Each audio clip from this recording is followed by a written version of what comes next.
I'm Charlie Melcher, founder of the Future of Storytelling. Welcome to the FoST Podcast. Take a deep breath.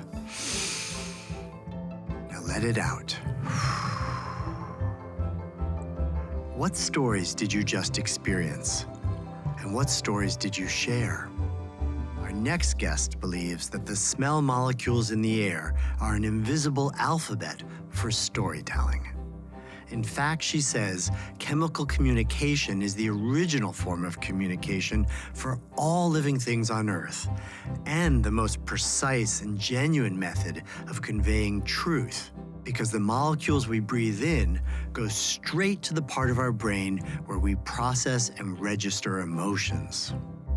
Sissel Tolaas is a Norwegian chemist, artist, and linguist who's an expert at all things related to smell. How smells are processed in the brain, how they affect our moods and memories, and even how to collect and excavate smell from unexpected places. For over 30 years, Sissel has endeavored to help people rediscover this essential sense and understand its importance through her research. She's collaborated with some of the world's top academic institutions, cultural organizations, and brands. She likes to display her research, she says, in an art context, which has led to her work being shown, or should I say, smelled, at institutions such as the Cooper Hewitt Museum, the Venice Biennale, MoMA, the Tate Gallery, and the Metropolitan Museum of Art, to name just a few. As a storyteller, I'm incredibly excited to discover what the sense of smell could mean for creating more powerful and memorable stories. So please join me in welcoming Sissel Tolaas to the FoST Podcast.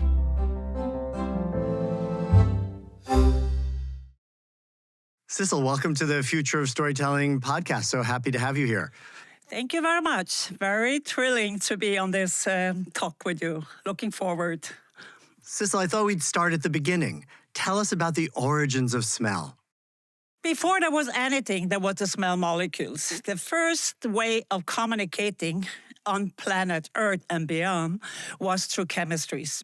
Chemical communication was the first way of communicating between bacteria and beyond. And this is still the case. Chemical communication is taking place all the time, full time, all over, with everything, anything that's kind of alive.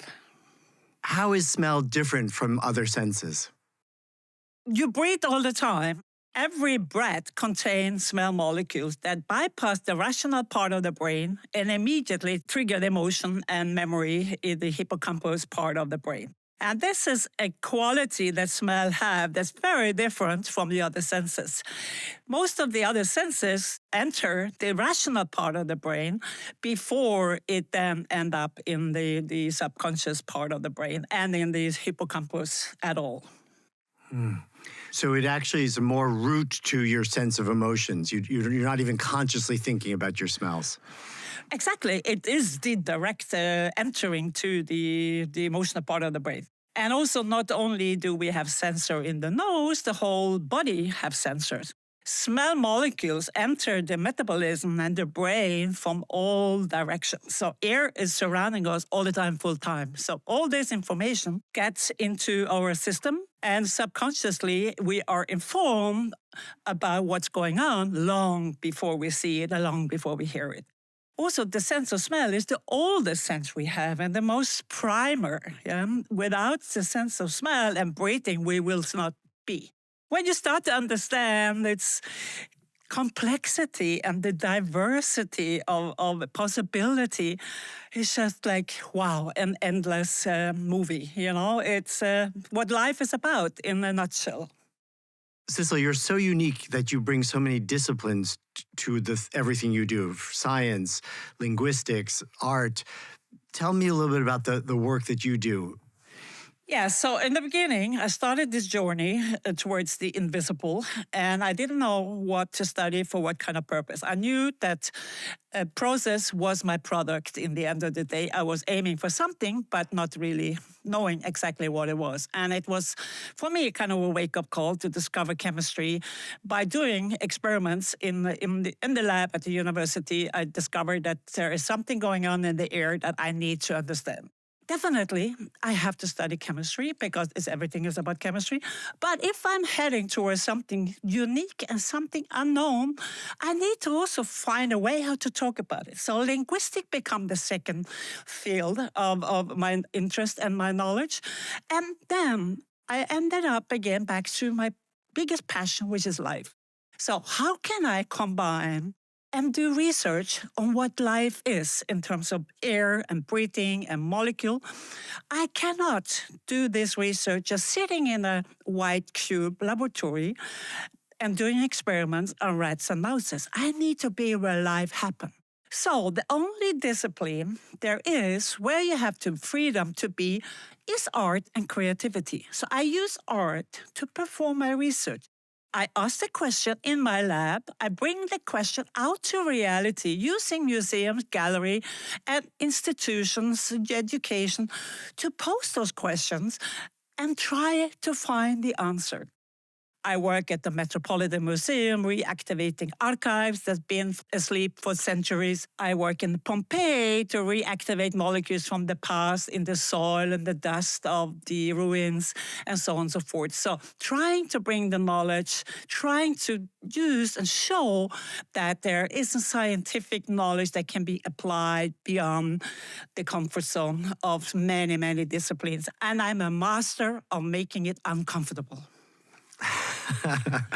That's a great way to market yourself. I'm very good at making it uncomfortable for everyone. I feel almost embarrassed to say that smell is probably the sense I'm least articulate around. It's the one that I think about the least, and I think I have the most trouble identifying, trying to describe. So much more focused on what I see and hear and touch. And yet you're reminding us that it's this foundational, original, and incredibly powerful form of understanding the world. I was taken by an expression that I've heard you use before, which is that molecules are the alphabet of the air. Oh, yes. Oh, yes. Again, I ended up with looking into, how to talk about what I do, comparing to other type of system of communication. And since molecules is literally my letters, that's how I replicate, reproduce, and communicate with the world since 30 years. Literally, I do air writing. I use molecules to tell a message, and I don't add on with words what I try to say. And only since neuroscience have provided so much more information about sense perception, sense preservation, sense understanding, we are now finally able to understand that not only one sense or two senses are essential for survival. And this is how life starts. You start off equipped with amazing software or devices on your body called the senses, and you use all of them simultaneously, and you scream with joy and playfulness, and that's when you learn. Learning in the context of using the senses, and that's where we lost track. Let's go back to this idea of it being the most powerful sense for emotion. And I know that probably starts with our connection with our mother, right? We can smell our mother before we can see her. There are these things that are so core about smell. And so, as you say, powerful in terms of eliciting emotion. I mean, this is a podcast about storytelling. I think every storyteller is trying to create an emotional response or take their guest on an emotional journey. Why do you think it's that none of us are using smell as part of our toolkit? Because smell were always seen as a very private, intrinsic, personal thing. So why pay attention? That's the beginning of that problem. Now, especially after the global experience of what COVID did to all of us. We were in something together that where its main topic was invisible matter, airborne, aerosol, breathing, so on and so forth. So something was going in the air that caused our senses to suffer. Now or never, we have the opportunity to rethink how do we talk about what. I think smell, nothing is more honest than a smell. So why not, in a world of conspiracy and fake news, and you name it, I say it, how do we code our frustration? How do we code our emotion and our intention of saying something unique in a different way? Could we start to send out molecules to each other? The way once upon a time we used abstract molecules to tell the world that the gas is leaking. That's a smell code. And the world had to learn that language. That smell means the gas is leaking. That's a smell code. And that's, for me, amazing. Just to explain that so people understand what you mean, gas has no smell, and people had to add a fragrance or a smell to it so that you would know gas was leaking. Absolutely. And not just any kind of, definitely not a fragrance, not any kind of smell. The smell molecules, essential here, molecule, had to be abstract, having no references whatsoever. The only reference had to be the gas is leaking. So that smell could never, should never be abused. And that is still the case. A warning. It's a warning sign. Exactly. I love the idea. I don't think I'd ever thought that somebody designed or curated that collection of molecules that we know as gas. Natural gas don't smell. So this kind of coding has to be abstract. So the first reference is the only one that is then applied and be the reference for the rest of time. And that's how the brain works, and that's how smell works in general. The first time you smell something is what you remember. That reference is what you remember for the rest of your life, and unless you really want to change that reference. Mm-hmm. Do you think that we are trained to be observant to smell? I feel like I have lost or underdeveloped. My smell muscles are atrophied. I don't know if they were ever strong, but in the world we live in today, it seems to me that one of the senses that is easiest to overlook. Yes and no. It's like with anything on the body and beyond. If you don't train your muscles, they also decrease their function. And I think we should start with education. If we implement the senses, and specifically the sense of smell, into the curriculum in primary school, like we have it in kindergarten, you learn how to use the senses properly, and you start off in life with using all the senses to take in information. Yeah, why not start with the kids, And learning later on is always tricky with anything. But again, if you do it, and if you start to discover what the sense of smell is capable of doing, you will never go back to looking at things in the same way. What smell does, it really embodies you with the topic of concern. It's all over your body, and that is quite unique. And also a bit scary, In picture, you can just go away from the picture, and then some of the pixels remain in your memory. With smell, it goes down, deep down, stay in your subconscious memory for the rest of time. Tell us a little more about how you try to unearth, or the sort of archaeology of smells. To start properly, it's required that you have some access to chemicals, to chemistry, to the alphabet, so to say, to be able to do this professionally. If you start with education, if you start with implementing that type of knowledge into primary school or in school in general, there can be developed tools for this kind of purposes in a more sophisticated way.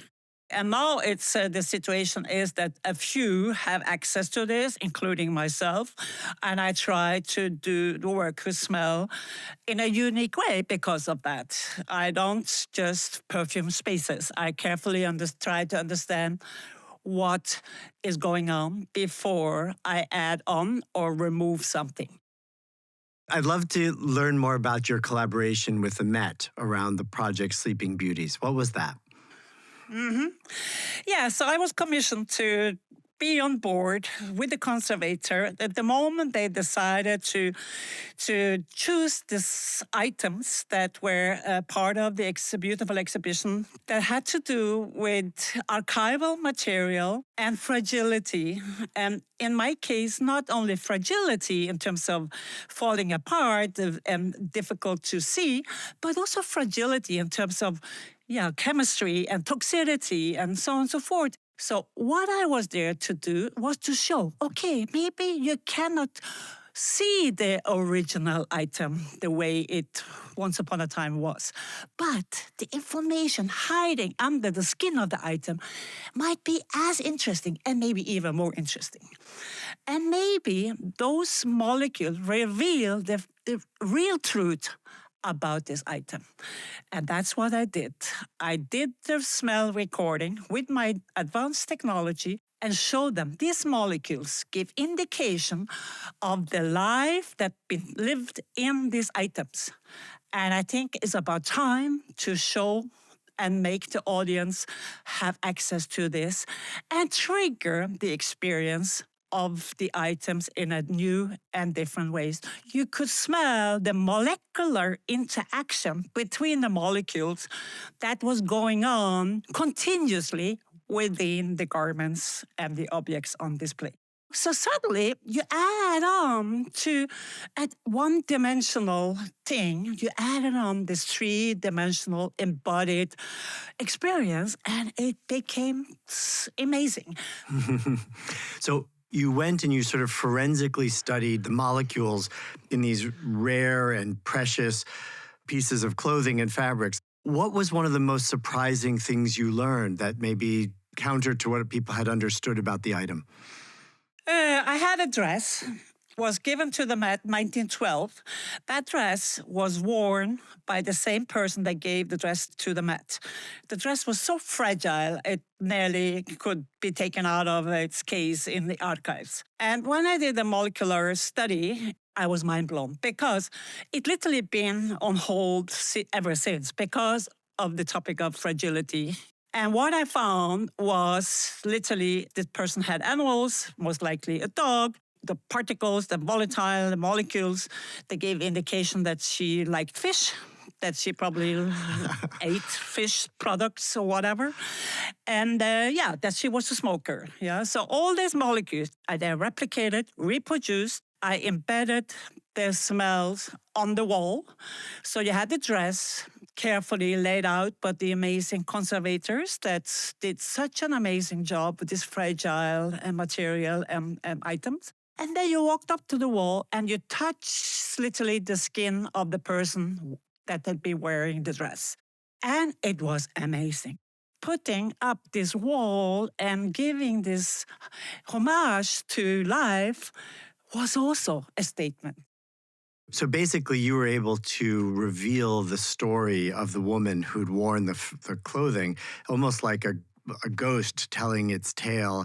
This idea of a kind of archaeology or forensics around smell. Tell us how that applies to the work you do in Pompeii. Similar, again, beyond the conventional way of kind of doing excavation, you have the archaeologists, the geologists, and various other experts in the field.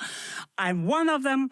We are out in the field. We are approaching the excavation. Everybody's like, oh, what is Sissel doing here? Why are you having such small devices? What's going on? We know our profession. We don't need any ta-ta-ta-ta-ta. And I said, listen, can I have the chance to show you what I'm doing? So the only one that really get my message is the geologist. So he told me, Sissel, let's develop a sign language. So when I go down the strata, I show you this and this sign, and you will come with your device, literally your vacuum cleaner, and soak up the molecule that I reveal when I enter into the strata of the 79 AD. And it was the most incredible moment of my life. And it was just this, everybody was like breathless, like, what did just happen. So were you breathing the same air that people who were alive during the time of that volcano had breathed? Exactly. And of course, just the fact that I was there making the archaeologist and the other expert aware. Actually, we are breathing when we are doing the excavation. We never thought about that breath and air information can also provide essential information and be added to the protocol we are trying to do about the site. So all this, not only I show what I found, but also kind of trigger and make the archaeologist a little bit uncomfortable with the status quo of the profession. Like, hello, did you ever think about that? That invisible information that's hiding in the volcanic soil and the volcanic stone full of air bubble might have information that can change your story. As I said before, nothing is more honest than a smell. It's real stuff. It's real life. It's just amazing to think that you can unearth air that has been saved and not been touched for hundreds of years, and it reveals a truth. It reveals some story. Air is a shared endeavor. We all contribute to it, and we all need it. We all should care for it. We are still smelling those molecules from Pompeii and beyond. We are now, with the knowledge of the 21st century, capable of catching some of that air and understand what that is. It's not that abstract anymore. And again, back to COVID, it's a very good example of awareness and wake-up call that the senses is there for a purpose, and not only looking at the world and sometimes listening to the world is essential for survival. I couldn't agree more with you, by the way. I'm a huge proponent. Anyone who's a regular listener to this podcast knows how much the idea of embodiment means to me and how important I think it is as part of the future of storytelling. That we are going through a period now where we're becoming reconnected to our body, where storytelling is no longer going to be just to our eyes and our ears, to a passive audience, but rather something that we experience in a more multisensory and full-bodied way. So I also use that word embodiment all the time, and it's part of the reason why I'm so fascinated by your work and your career, because I think you do have so much knowledge to share for those storytellers who are looking to create more embodied and emotionally powerful experiences. I know you've also designed molecules that can make people cry or have strong emotional response to things. Exactly. Again, looking into what smell can do and what the molecules are capable of doing. These molecules have capacity beyond imagination. So among others, this molecule I developed for Tate Modern was the purpose of the molecule was to look into, can we make people cry without doing harm to them in its literal way? Of course, this molecule then activates tears, but what the consequences was that suddenly you activated also the psychological part of crying. So I have people still reaching out, thanking me for opening the bucket, so to say. Yeah. So this is a lot of my research, looking into functional molecules. What can the molecules actually do in your brain and your body? I have molecules that help me fall asleep. I have molecules that make better quality of sleep. I find molecules that protect me. In the world of commercial application, it's all about distraction. Can we use a smell to tell the world, leave me alone? Can we use the smell to say, come to me, listen to me? Can we use the smell to say, oh, I agree, without having to say the word? Yeah. And I'm working on something like this at this very moment. I mean, this seems like an extraordinary tool for storytellers. If you could create molecules, smells that elicit people to feel love or trust or fear or remember things more. I mean, if you really can design chemical smells that are going to create these kind of emotions, what a powerful tool in the hands of storytellers to augment the messages that they want to convey. we need to challenge what it means to be. And I think the main purpose of what I do is to try to bring back confidence to everyone. We're all equipped with this amazing tool called the body and the senses, one way or another. And I think it's about time we start to scale down and reuse it for the purposes it was meant to be there. And I think joy, playfulness is essential for the story we have to tell. Challenging what it means to be with all these amazing devices we are equipped with. Use it properly. Suddenly the world looks differently. And you don't have to look at the screen every day. You don't have to look at this bad news. You can, try to understand it beyond the image.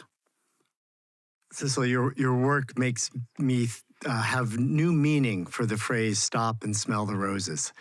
And you make me want to slow down and to become more conscious of what I breathe, what I smell. Stop and smell Sissel. Stop and smell. Well, I think that is one of your messages. If we smelled each other more, if we could have that kind of closeness and intimacy, I think it would solve a lot of problems. Instead, we want to stay away.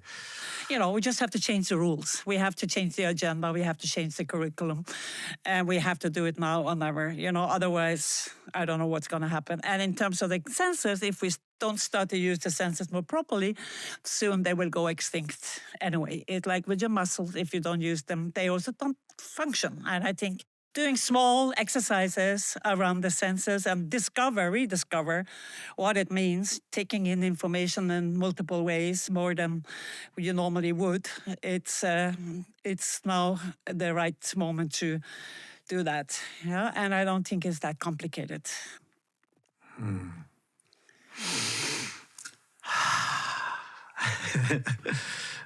Sissel, it's a joy to speak with you, to learn from you, and to marvel at the various projects, the range and creativity of the projects that you work on. Thank you so much for joining us at the Future of Storytelling, and I look forward to us being able to have some smells together at some point. Yes, let's build up our alphabet. This has been the Future of Storytelling podcast. I'm Charlie Melcher. Thanks for joining me. The Future of Storytelling is a vibrant community of people from a broad range of disciplines who are interested in the future of human communications. From scientists to artists to technologists, marketers, and more. So be sure to check out our website at FoST.org.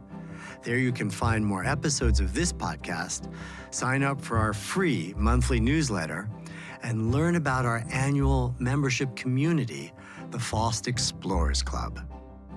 The FoST Podcast is produced by Melcher Media in collaboration with our talented production partners, Charts and Leisure. I hope to see you again soon for another deep dive into the world of storytelling. Until then, please be safe, stay strong, and story on.